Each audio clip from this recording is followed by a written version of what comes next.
Бразилия футболчыларга чемпионатта $1 миллион.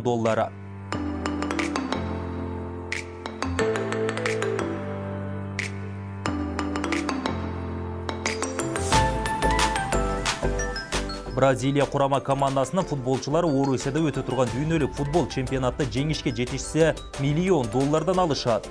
Бул сумма 2002 жылы чемпионатта алгандарынан 5 есе көптүк кылат.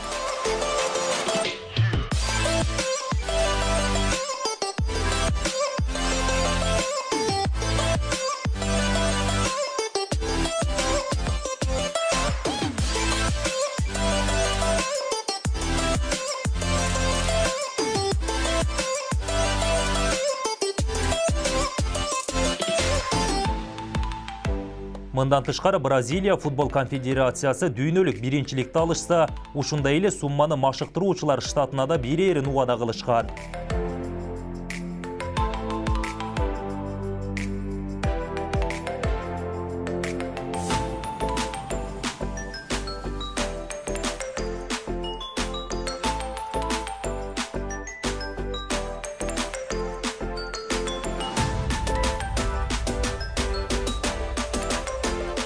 Футбол боюнча дүйнө чемпионаты 2018 жылдын 14 июнунан 15 июльга чейин Россияда өтөт. Футболчулар Россиянын 11 ири шаарларында 12 стадионунда ат салышат.